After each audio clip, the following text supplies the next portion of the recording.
अभिलाषा Hindi academy में सभी विद्यार्थियों का एक बार फिर से हार्दिक अभिवादन। हम देख रहे थे संपूर्ण हिंदी व्याकरण। इसके अंतर्गत अभी 4 से 5 कक्षाएं मेरी आ चुकी हैं। अब इस समय हमारा हिंदी व्याकरण में क्रिया टॉपिक चल रहा है। तो ये ऐसे प्रश्न हैं जो विभिन्न परीक्षाओं में बार बार शिक्षक भर्ती परीक्षाओं में पूछे गए हैं। और सभी हिंदी विषय के जो भी जिसमें भी सामान्य हिंदी पूछी जाती है या TGT PGT LT grade UGC net assistant professor, उन सभी के लिए बहुत ही महत्वपूर्ण है। ये ऐसे प्रश्न हैं जो बार बार परीक्षाओं में पूछे गए हैं। तो चलिए, अगर अभी तक आपने चैनल को सब्सक्राइब नहीं किया तो प्लीज़ लाइक शेयर सब्सक्राइब और कमेंट करना ना भूलें। और आज की कक्षा का हम पहला प्रश्न प्रारंभ करते हैं। किस वाक्य में प्रेरणार्थक क्रिया का प्रयोग हुआ है? मेरे हाथ खुजलाते हैं, पिता पुत्र से पत्र लिखवाता है, लड़का अपने को सुधार रहा। उपर्युक्त में से एक से अधिक या उपर्युक्त में से कोई भी नहीं। तो ये बीपीएससी में पूछा गया प्रश्न है। तो प्रेरणार्थक क्रिया जहाँ कार्य खुद न करके करता किसी और से करवाता है, वहाँ प्रेरणार्थक क्रिया होती है। तो ऑप्शन बी में पिता पुत्र से पत्र लिखवाता है, इस वाक्य में प्रेरणार्थक क्रिया है। प्रेरणार्थक क्रिया तब होती है जब कर्ता स्वयं कार्य न कर किसी दूसरे से कार्य करने के लिए प्रेरित करता हो। अतः विकल्प बी में प्रेरणार्थक क्रिया का प्रयोग हुआ है, जिसमें पिता स्वयं पत्र न लिखकर पुत्र से पत्र लिखवाता है। निम्न विकल्पों में से उस विकल्प का चयन कीजिए जो दिए गए वाक्य में आय क्रिया के भेद का सही विकल्प हो। योग करके वह टहलने जाएगी, इसमें पूर्वकालिक क्रिया है, यानी पहले वो योग करेगी फिर वो टहलने जाएगी। उपर्युक्त वाक्य में पूर्वकालिक क्रिया का प्रयोग हुआ है। वस्तुतः जब कर्ता एक क्रिया को समाप्त कर उसी क्षण दूसरी क्रिया में प्रवृत्त हो जाता है, तब पहली क्रिया को पूर्वकालिक क्रिया कहते हैं। कहत नटत रीझत खींचत मिलत खिलत लजियात भरे भवन में करत है नैनन ही सो बात। उपर्युक्त दोहे में प्रयुक्त मुख्य क्रियापदों की संख्या है। तो प्रस्तुत दोहे में क्रियापदों की कुल संख्या 8 है। प्रस्तुत दोहे में प्रमुख क्रियापदों की संख्या 8 है। यह दोहा रीतिकालीन रीति सिद्ध कवि बिहारी द्वारा रचित है, जो कि अंत्यानुप्रास अलंकार तथा संयोग श्रृंगार रस का अद्भुत उदाहरण है। इसमें क्रियापदों का विवरण निम्नानुसार है। कहत अर्थात कहते हैं, इच्छा प्रकट करते हैं। दूसरा है नटत यानी नहीं करते हैं। तीसरा है रीझत अर्थात प्रसन्न होते हैं। चौथा है खींचत खींचते हैं, रंजीदा होते हैं। पांचवा है मिलते हैं। छठवां है खिलत यानी पुलकित होते हैं। सातवां है लजियात अर्थात लजाते हैं। और आठवां नेत्र के इशारे से परस्पर बातचीत करते हैं। इस दोहे में कवि ने उस स्थिति को दर्शाया जब भरी भीड़ में भी दो प्रेमी बातें करते हैं और उसका किसी को पता तक नहीं चलता है। ऐसी स्थिति में नायक और नायिका आंखों ही आंखों में रूठते हैं, मानते हैं, मिलते हैं, खिल जाते हैं और कभी कभी शर्माते भी हैं। निम्नलिखित वाक्यों में से एक संयुक्त क्रिया का प्रयोग नहीं हुआ है।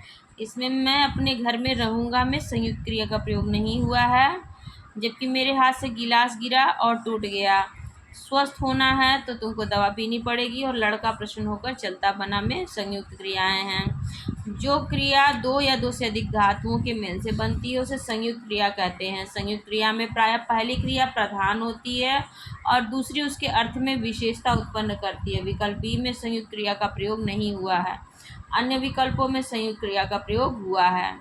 चिड़िया आकाश में उड़ रही है, वाक्य में उड़ रही है क्रिया है अकर्मक क्रिया। चिड़िया आकाश में उड़ रही है, वाक्य में उड़ रही अकर्मक क्रिया है। यहाँ पर कर्ता चिड़िया द्वारा स्वयं क्रिया उड़ना संपन्न कराया जा रहा है, अतः यह अकर्मक क्रिया है। उठना क्रिया का अकर्मक रूप है। उठना की क्रिया का कर्मक रूप है उठवाया या उठाएगा, उठाया या उठना।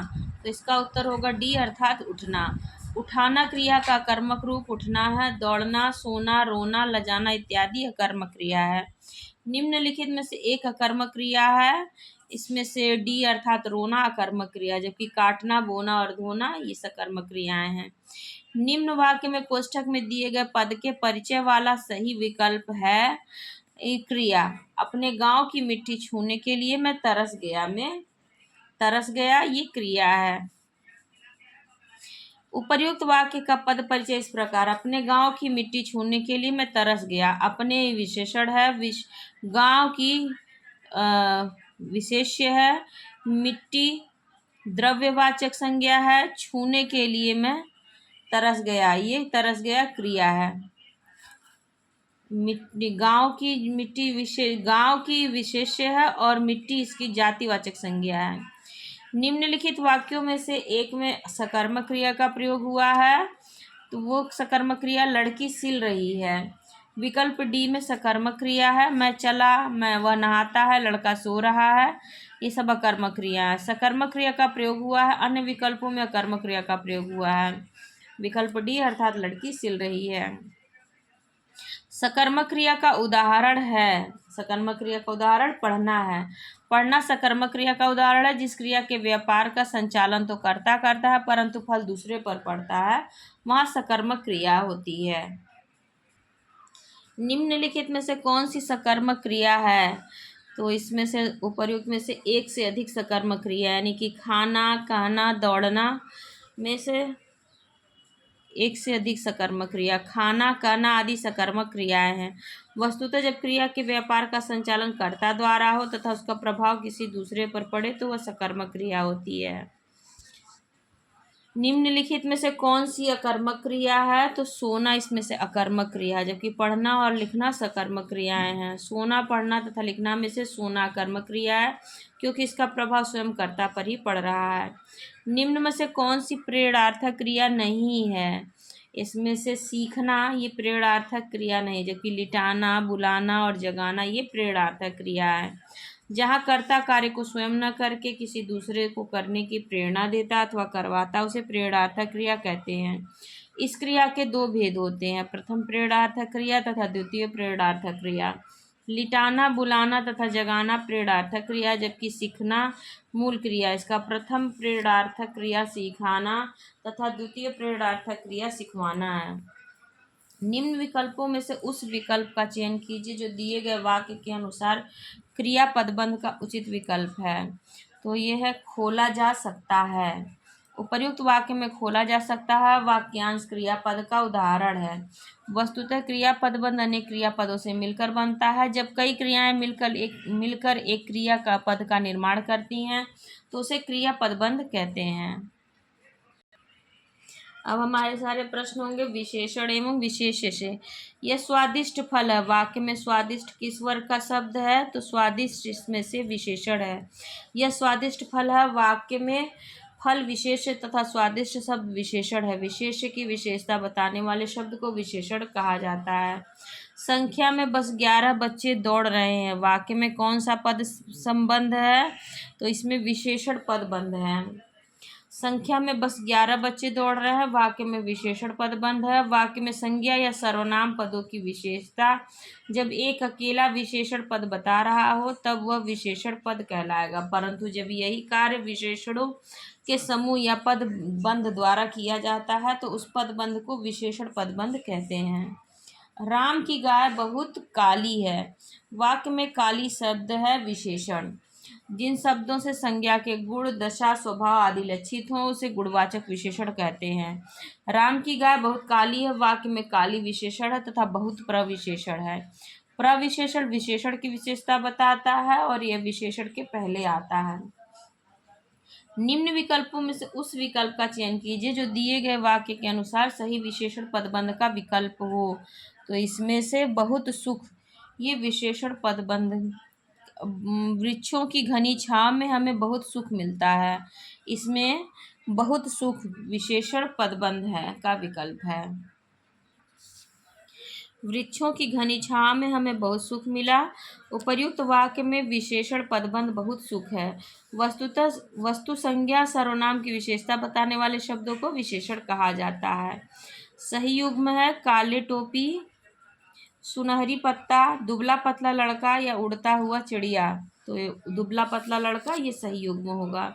दुबला पतला लड़का गुणवाचक विशेषण है, यह दशा का बोध कराता है, इसलिए दुबला पतला लड़का युग्म सुमेलित है। विकल्प ए में टोपी के साथ काली विशेषण का विकल्प, बी में पत्ता के साथ सुनहरा विशेषण का प्रयोग उचित होगा। विकल्प डी में क्रिया का प्रयोग लिंग के अनुसार नहीं किया गया है। निम्नलिखित शब्दों में से विशेषण है, इसमें से विशेषण है पांचवा, जबकि प्रपंच, सरपंच और पहुँच ये विशेषण नहीं है। पांचवा शब्द में क्रमवाचक विशेषण है, ये निश्चित संख्यावाचक विशेषण के अंतर्गत आता है। निम्नलिखित में से कौन समुदायवाचक विशेषण है? तो चारों इसमें से समुदायवाचक विशेषण है। चारों में समुदायवाचक विशेषण है, इसे समूहवाचक विशेषण भी कहते हैं। यह निश्चित संख्यावाचक विशेषण के प्रकार में आता है। इसके भेद इस प्रकार है। गणनावाचक विशेषण है 1, 2, 3।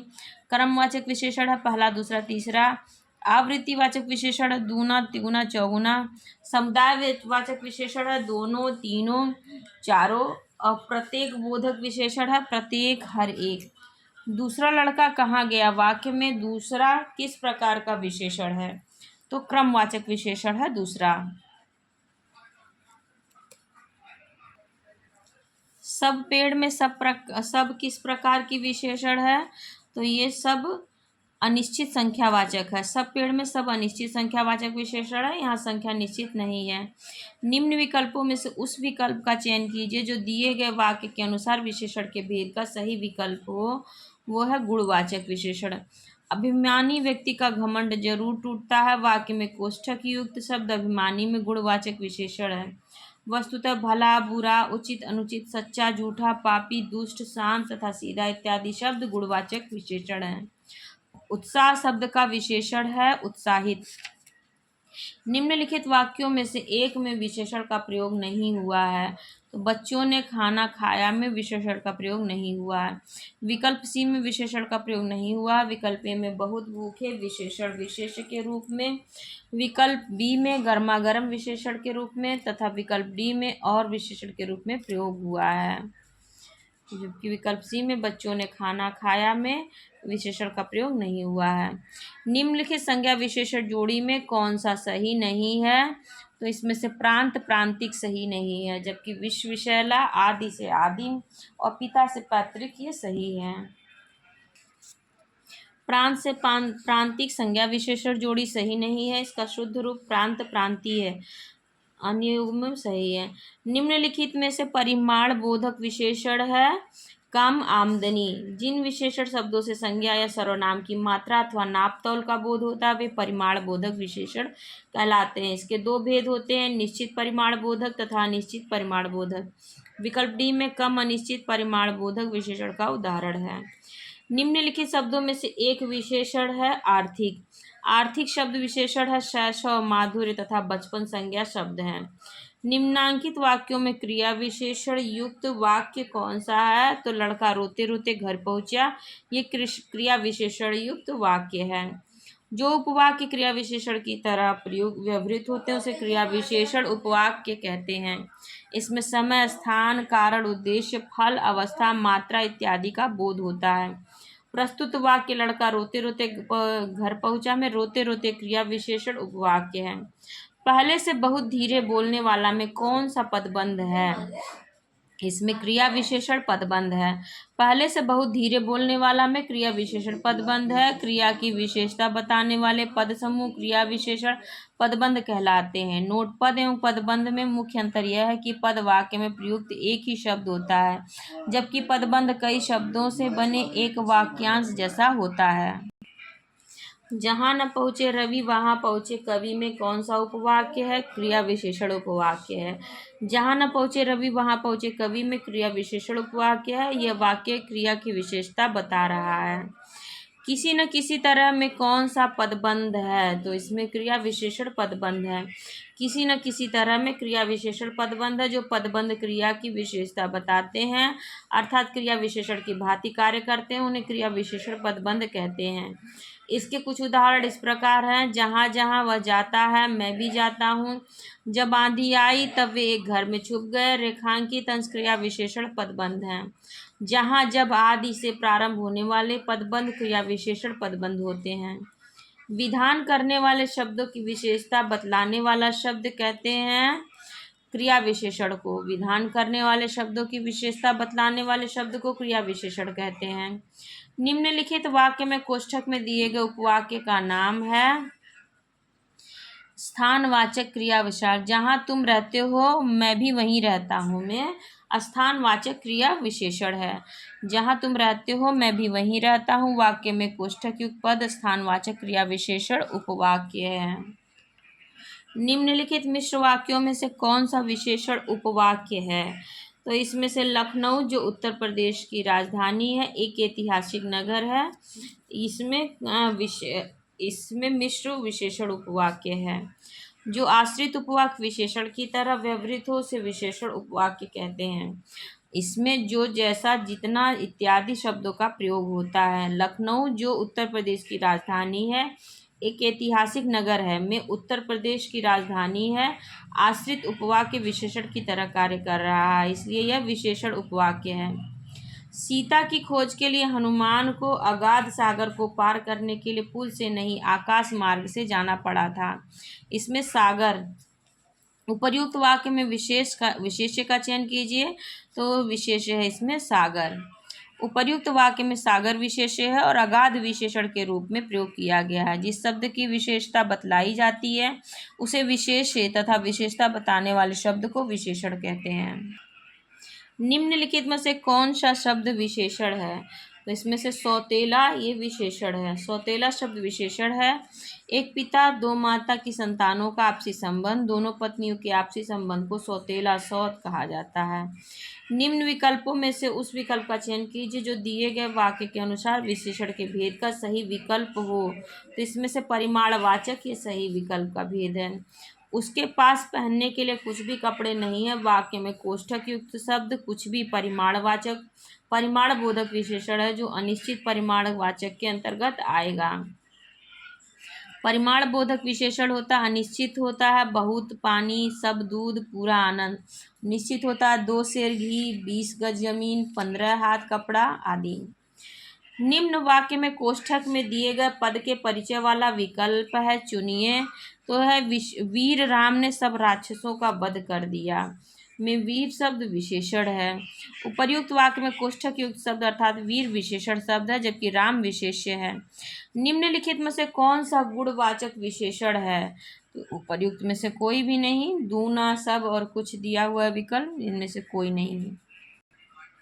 दूना आवृत्तिवाचक विशेषण है, सब तथा कुछ अनिश्चित परिमाण बोधक विशेषण है, अतः उपर्युक्त में से कोई भी शब्द गुणवाचक विशेषण नहीं है।